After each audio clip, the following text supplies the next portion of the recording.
welcome back to my channel. So today's tutorial is going to be using the Anastasia Modern Renaissance palette, which I'm super excited about. I love the way this look turned out.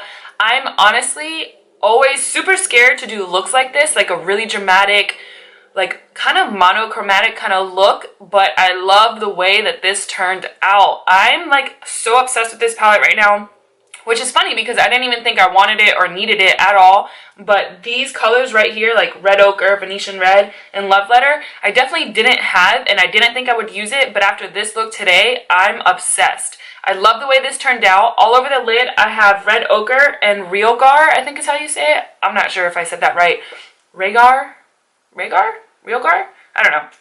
But I love the way it turned out, especially burnt orange and raw sienna. And this color right here is a great setting color as well. I typically call it tempura, but I think it's like tempera, something like that. But anyways, I love this palette. I love the way this look turned out, and I hope you guys enjoy it as well. So as always, don't forget to like this video, comment, and subscribe if you aren't already. And I hope you guys enjoy the look. Bye. See you guys next time. Oh my god, it's so early in the morning and this coffee is not doing anything for me. It's like 7:30, guys, when I decided to do this video. My hair stuck to my necklace. It is just way too early. So we're going to pop on some Beyonce, Pandora, and get things started. So jumping right into the Modern Renaissance palette, here I'm using Burnt Orange, and we're going to put this into our crease as our first transition shade. I love this shade. I feel like I have nothing like it, but I probably do, but you know how it is. So we're just going to buff this into our crease. Here I'm using a Sigma E40. This is going to be our first transition color.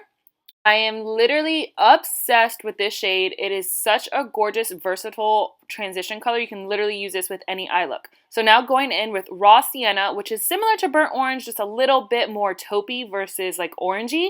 And we're going to do the exact same thing that we did with Burnt Orange. Just buff this into the crease using windshield wiper motions. I dragged this down just a little bit. Like, you literally don't need to do that. I don't even know why I did it. Apparently we do random shit around here, but anyways, just buff that back and forth into your crease, just doing windshield wiper motions and circular motions just to make sure everything's blended out and seems very seamless.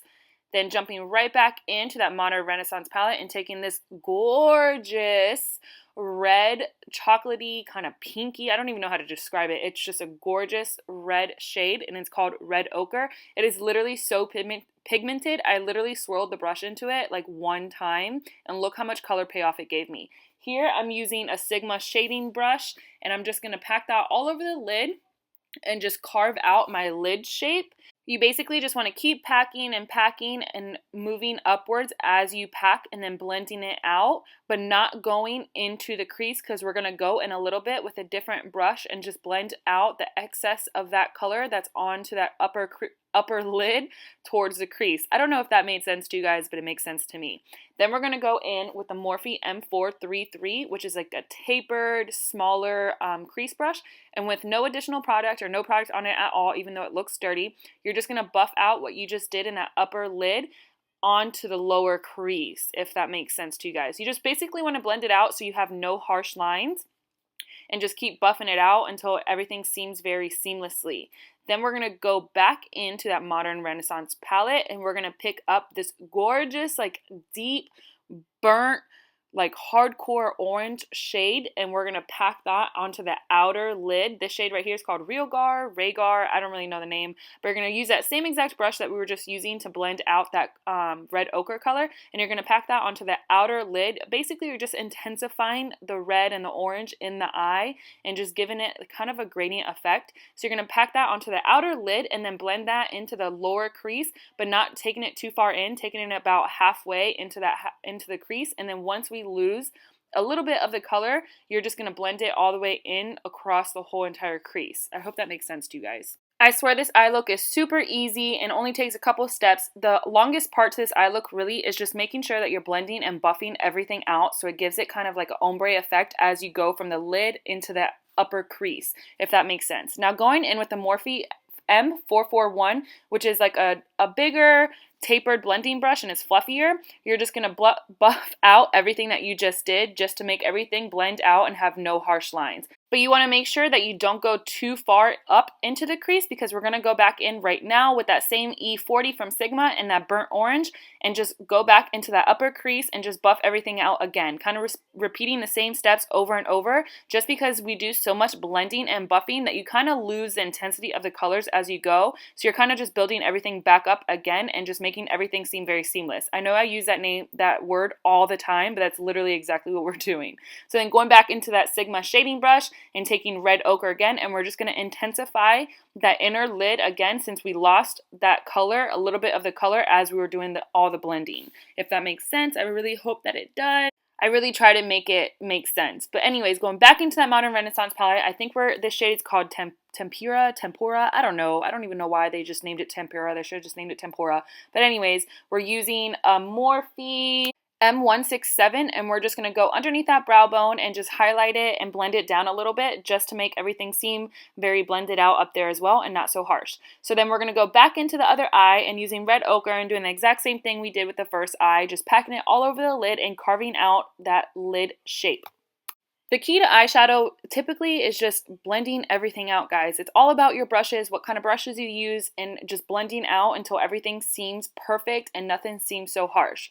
So here we're going back in with that Morphe M433 blending brush and just buffing out that red ochre into the crease, just blending everything out so it's very buffed out and not so harsh. Once again, I say the same words over and over.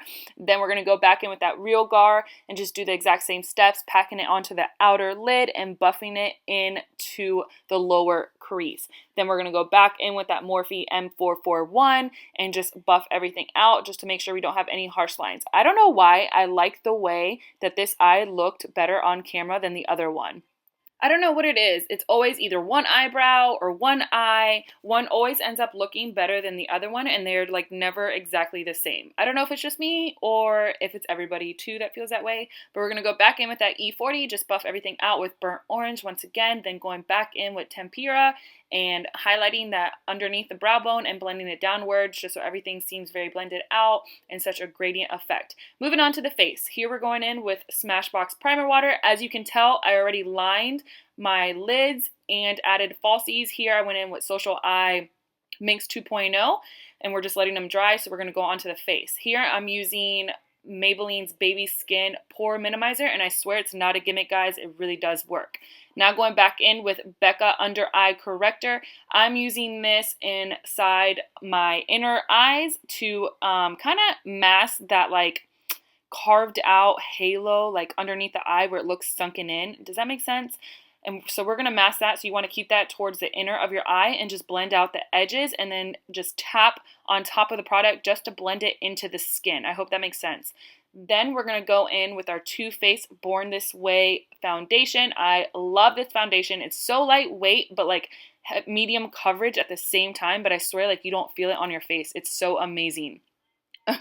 Anyways, so we're going to buff that out using our Real Techniques Beauty Blender and just buff that into the skin in dabbing motions. You don't really want to rub when you use a beauty blender. You just want to pounce that into the skin. Then once we are done buffing out that foundation, I am going to go in with the Maybelline Fit Me Concealer. I think this is in the shade Light, and I'm going to highlight my face. I'm going to do my forehead, my nose, down the middle, my cupid's bow, my chin.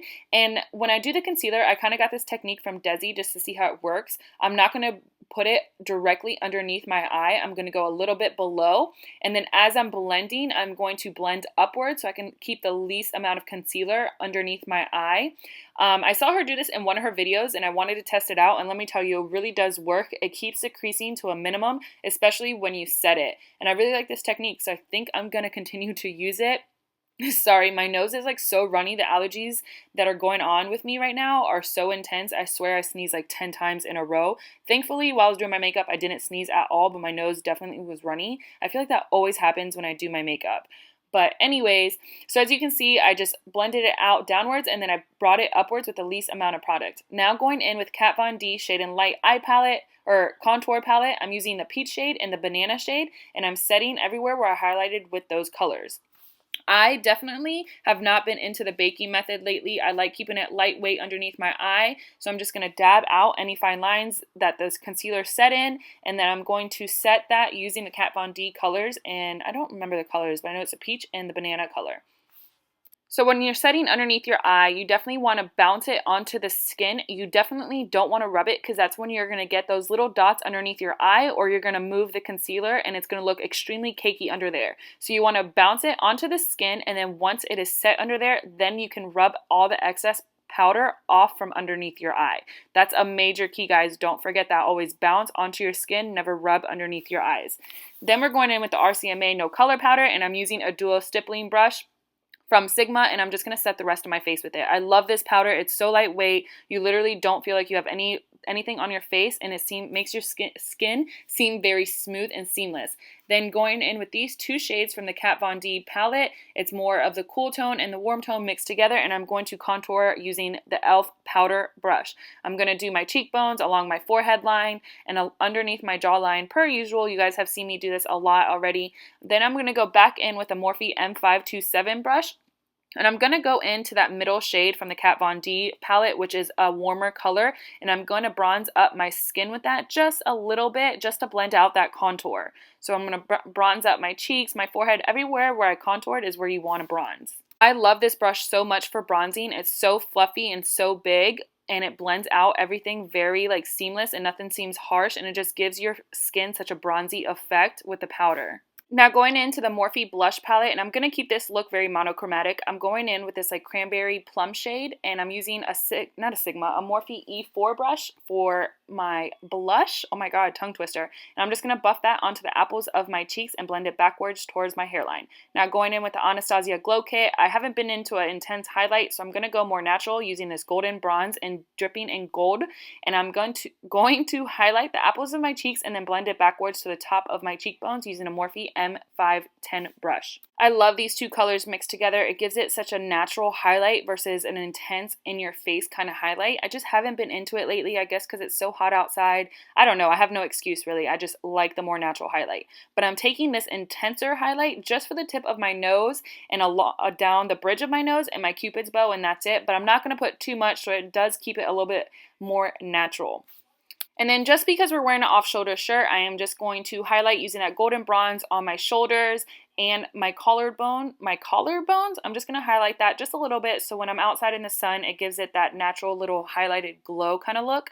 So I'm just going to do that real quick, and then I'm going to take this middle shade in the Kat Von D palette. It's more of a warmer color, so it's not so shadowy where it will be super obvious on my nose. I'm just going to contour my nose just a little bit, just so it matches the rest of my face. Then moving on to my under eye, I'm going to go in with a Morphe E6 brush. It's like a small pencil brush, and I'm going to take raw sienna, and I'm going to buff that onto my lower lash line all over. And then once I am done buffing that out, which is a great transition color for underneath the eye, I'm going to go back into that Modern Renaissance palette, and I'm going to take a mixture of red ochre and Rhaegar, I don't know, with that same E6 brush, and I'm going to buff that across the entire lash line. I'm going to make my lower lash line a little bit more smoked out and a little bit more dramatic, just because it's more of a dramatic look. So once I am done buffing both of those colors out, I'm going to take a clean blending brush, and I'm just going to buff those colors out once again and just buff them in together just to make everything really blended out. Then going into a Morphe M508 brush, which is a small definer brush, and I'm going to take this dark chocolate color called Cypress Umber. It's such a gorgeous chocolatey color. And I'm going to very tightly pack that into my inner lash line and just blend it out and buff it out. This is just going to give it more of like a deeper smoky effect and make the look a lot more dramatic. You could always go in with black liner and just line that lower lash line, but I didn't want to make it that much dramatic. I don't really like doing that. So I'm just taking this chocolate color and then blending it out using that clean blending brush. Then I am going to take that RCMA No Color Powder, I forgot to do this earlier, and just clean up my contour. Since it is a dramatic look, you want everything to look very cut and chiseled. I'm also setting my laugh line, so as I wear my makeup throughout the day, my foundation won't settle into that fine line. So once I am done setting that, I'm going to let it sit for a little bit, and while that is sitting, we're going to go ahead and apply mascara to our lower lash line, and then we're going to highlight our inner corners. Oh my god, my nose is driving me crazy. We're going to highlight our inner corners using this gorgeous gold champagne-y color. Oh my god. It is called Primavera. I'm going to use a Sigma pencil brush. I'm just going to tightly pack that into my inner corner. And then I'm also going to apply this to my brow bones just at the very top of my brow bone, not the entire thing, just to give it that little highlight effect when you turn your face, if that makes any kind of sense. And then once we are done with that, we're going to go ahead and dust off all that RCMA no color powder. And as I'm dusting off, you're going to see how much it cleaned it up and how chiseled and cut my face looks now. But although my face does look very cut and chiseled, you don't want it to be so harsh, so I'm going to go back in with a dual stippling brush and just make sure to blend everything out just so it gives it more of a natural cut and chiseled, not so harsh. So here I'm going with Anastasia's Dusty Rose. Honestly, guys, I used to not like this color, but lately I have no idea why. It's become one of my favorite Anastasia colors. It's like such a natural pinky nude shade. So here I'm applying that all over my lips. I'm going to give you guys 2 lip options. So you can totally leave it with this matte lippy, or you can add gloss to it. So here I'm going to give you the matte option. My hands were shaking so much with the mirror. I don't know if you could see. I had just drank some Cuban coffee, so I was super shaky, so I had to switch onto my desk mirror. So here is the matte lippy and Dusty Rose. I'm going to zoom in so you guys can see the final look after we spray our face with some primer water just to set everything for it. Once you're done with your makeup, guys, it's key to set it with a setting spray, especially living in Florida. Your face will literally melt off. So here is a zoomed in version of this look right here without gloss and just using a matte liquid lipstick. Man, I love the way this eye look turned out. I would have never done this eye look before, but I love it, and I'm definitely going to repeat this again whenever it's like a date night or I'm going out with some friends, which are just my family because I have no friends. But anyways, now I'm going to show you my favorite lip combo. I used this lip combo in my last video for my haul. I love topping off this liquid lipstick, Dusty Rose, with Anastasia's Gilded Lipgloss. It gives it like a metallic-y, I don't even know what it does, but I just love this combination and how it looks. So this is more ideal for me with this look just because of the summertime. I just love the way it turned out. But here's the final look. I hope you guys enjoyed this tutorial, and I'll see you guys next time. Don't forget to subscribe. Bye!